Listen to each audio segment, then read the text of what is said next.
Since the beginning of civilization, the world has been full of unknown things. Due to their existence, the balance of mankind's peaceful life has been upset.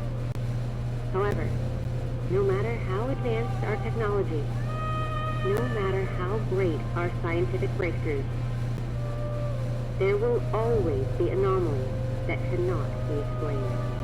We don't know where they come from, or what their purpose is.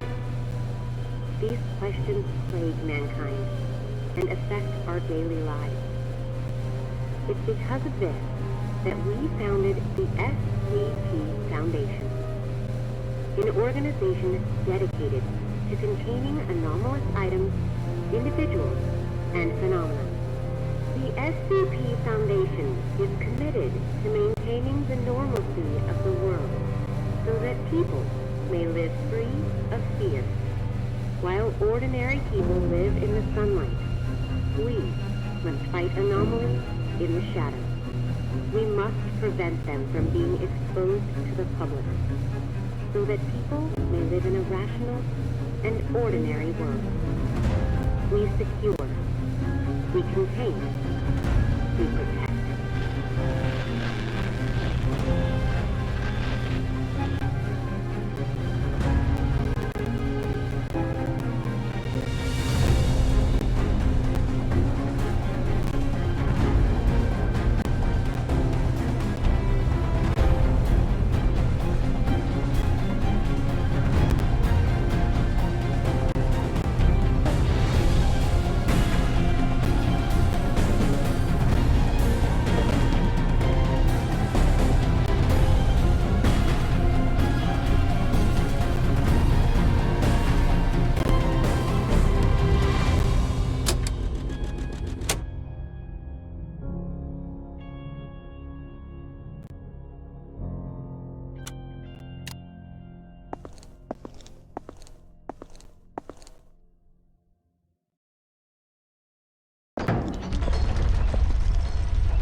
Jason Carter is a death row inmate.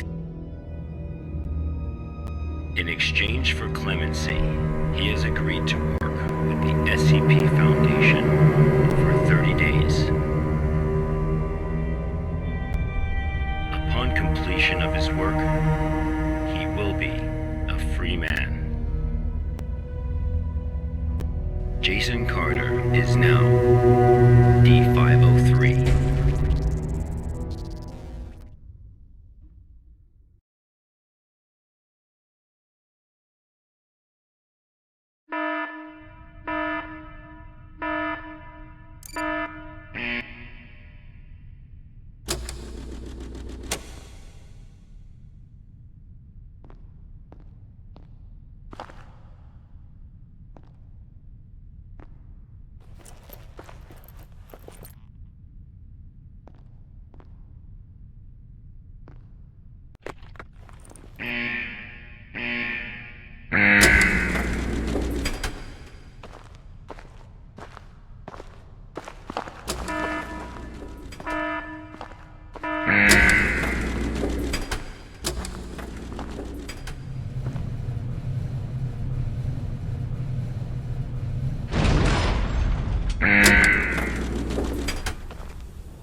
D503 was given no clear instruction of the task to be completed. He must find them out for himself.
This was D503's first day of work.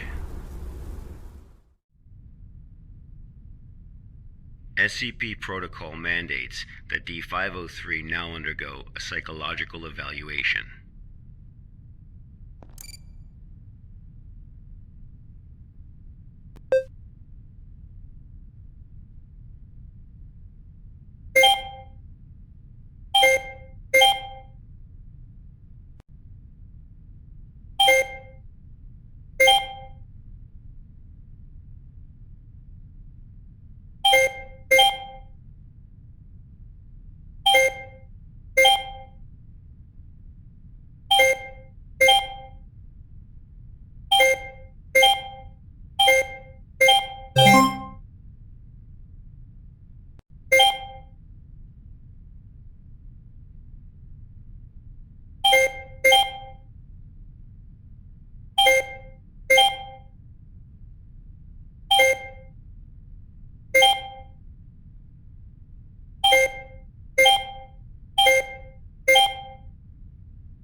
This was the first day D503's psychological data was collected.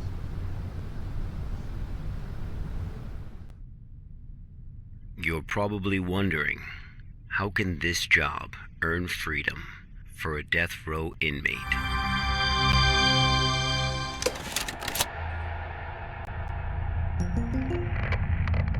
Good afternoon, everyone. I'm Dr. Raymond Hamm from Site 83. Welcome to today's training conference.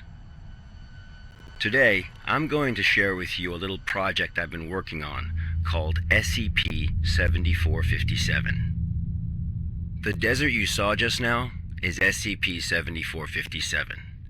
D503 is a volunteer who we invited to help us learn more about this desert.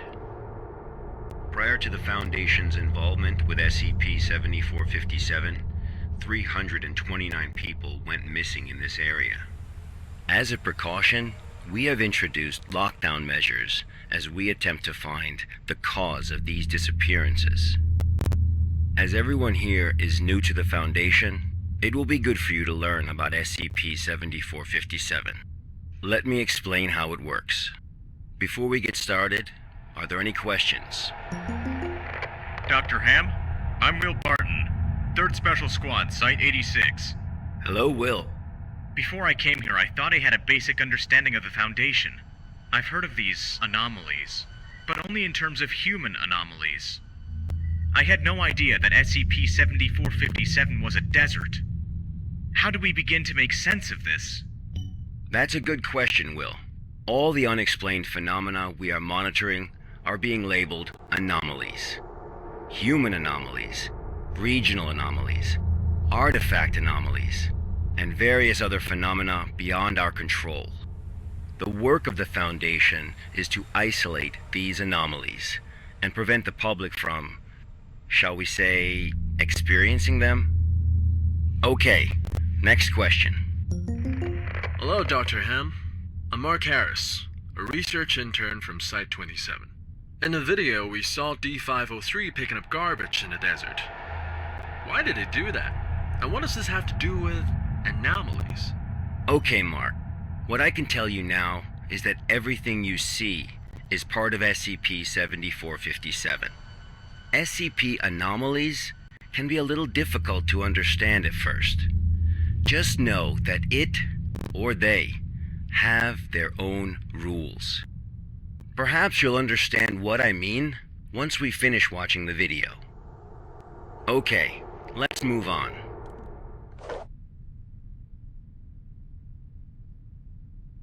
The first week was fairly normal. However, there was an interesting occurrence on the 8th day.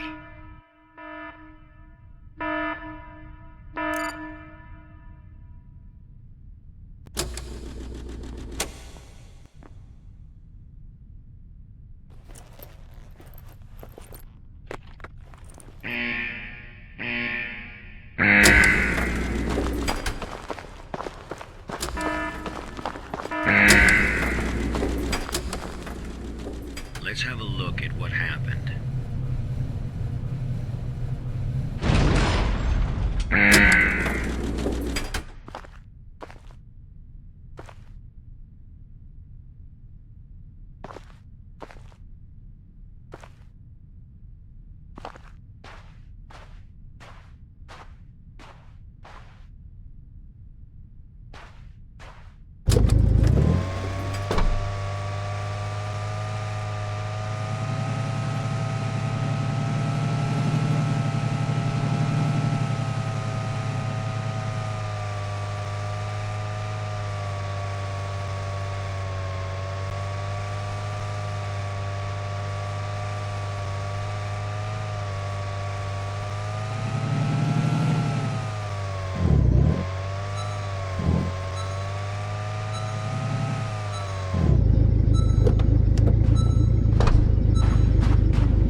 That night, D503's psychological data showed abnormal fluctuations. Analysis tells us that D503 is dreaming.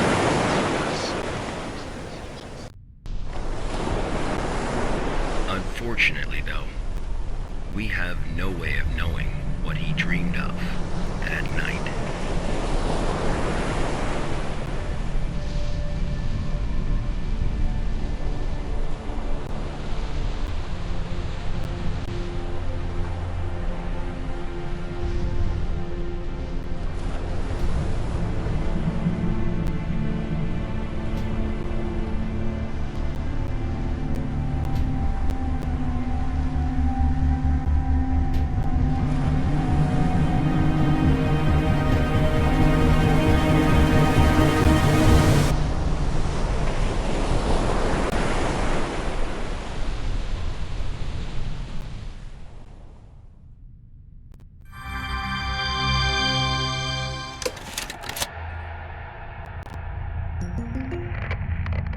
The 8th day marked a significant turning point, the start of SCP-7457's impact on D503.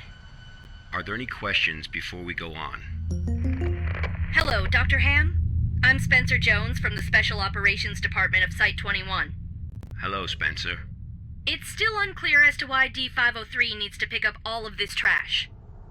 If you wanted to monitor his psychological response to SCP-7457, why not just leave him out in the desert?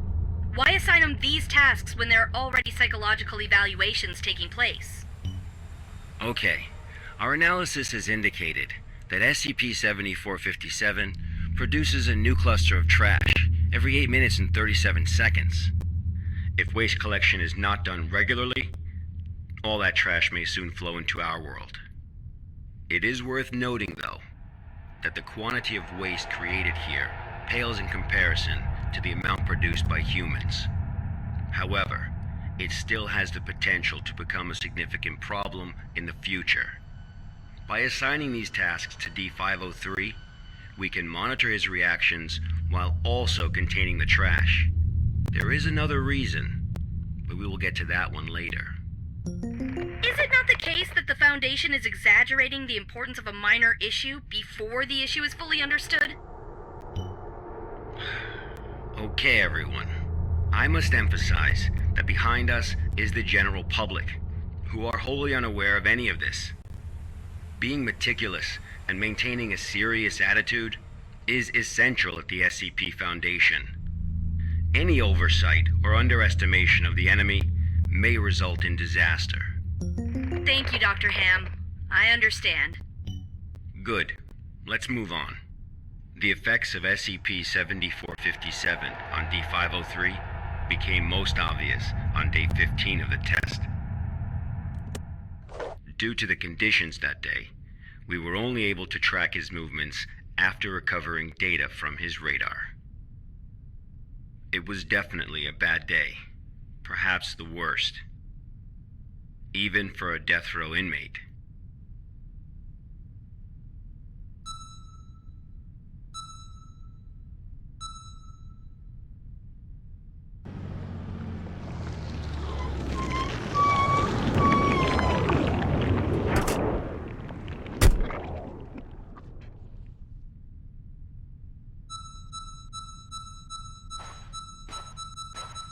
D503 found a radar that perfectly resembled his own.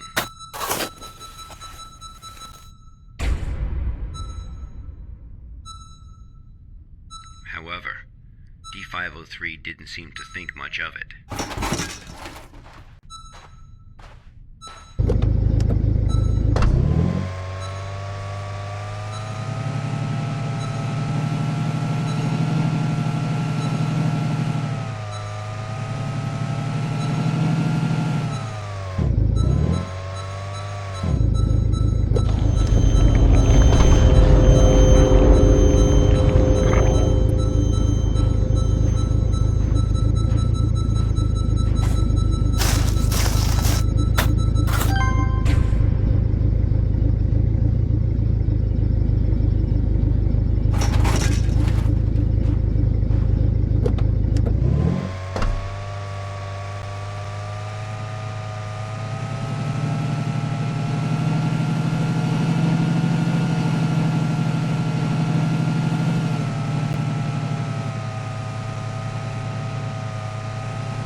persistent adverse physiological reactions proved to be a challenge for D503. He still managed to complete his work on day 15.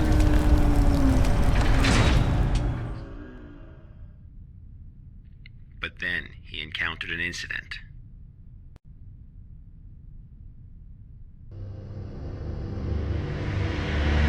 A sandstorm.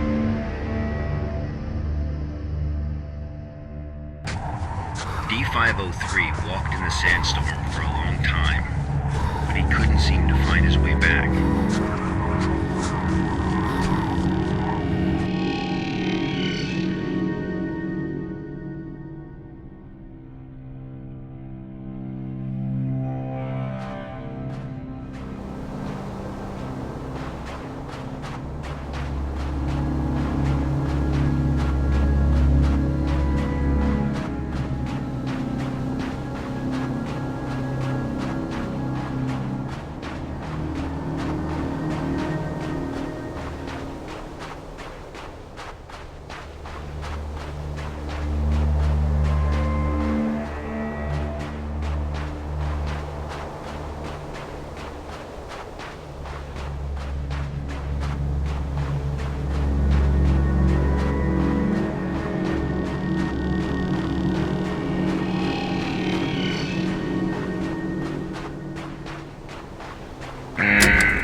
D503 managed to find a site just as he was beginning to grow weak with exhaustion. A site he was not familiar with.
Experienced a call from an unknown voice.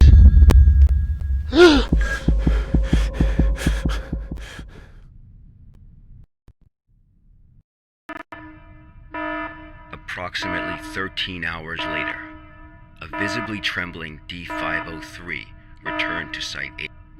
We immediately performed a psychological evaluation.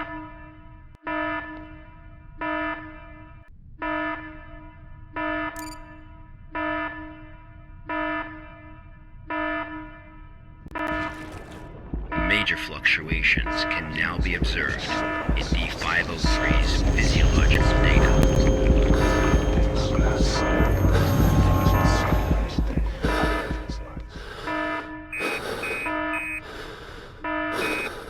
The results of the psychological evaluation were so troubling, we had to abort the mission.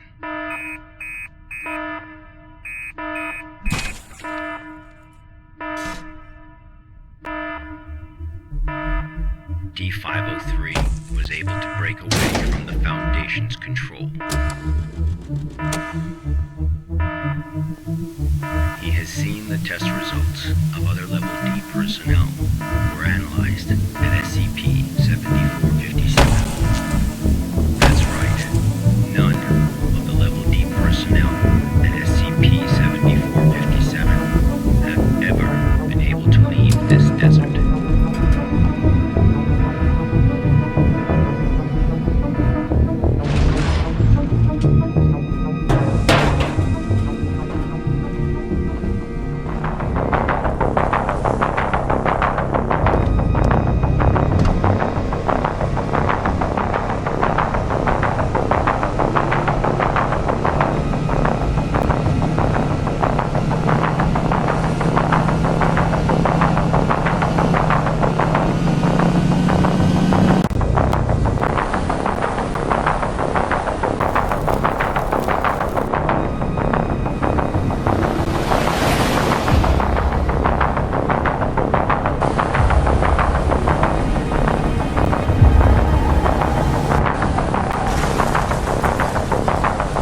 D503 heard the call. Humans often believe that their fate is in their own hands, that all choices come from their own free will. They don't realize that we humans form only a small part of this world. Out there, in the unknown world, we are as insignificant as a grain of sand in this vast desert.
Days later, experiment participant D722 found the radar that had belonged to D503. The radar was 31 miles away from the waste treatment facility. All the data we have came from this radar. People entering SCP-7457 will suffer varying degrees of psychological stress within an acute period. It manifests as a range of neurological and mental disorders, as well as severe and unexplained hallucinations. So far, not one participant has left the desert unscathed. The Foundation has tested 31 Level D personnel in an area spanning 2,267 square miles. Our testing continues. When you work for the Foundation, you will face various anomalies. Some can kill you, some may drive you crazy, and some will make you feel that living is worse than death. Let this be very clear. SCP-7457 is just a taste of what you will face in the future. Before joining the Foundation, you were all leaders in your respective fields and industries. Researchers, special forces, FBI agents, national security experts. Well, SCP does not care how smart you are, how accomplished you are. It doesn't matter to them how many doctorates and titles you have. You are no different from helpless ants when confronted with these anomalies. Remember this. It is the most important advice you will receive. Do not take risks. You will die. You are not as special as you think you are. If you encounter an anomaly, put your pride and curiosity aside. Run, because that's the only thing you can do. God won't protect you here. Welcome to the Foundation, rookies. I'm Dr. Raymond Hamm, and this ends the first class of our employee induction program.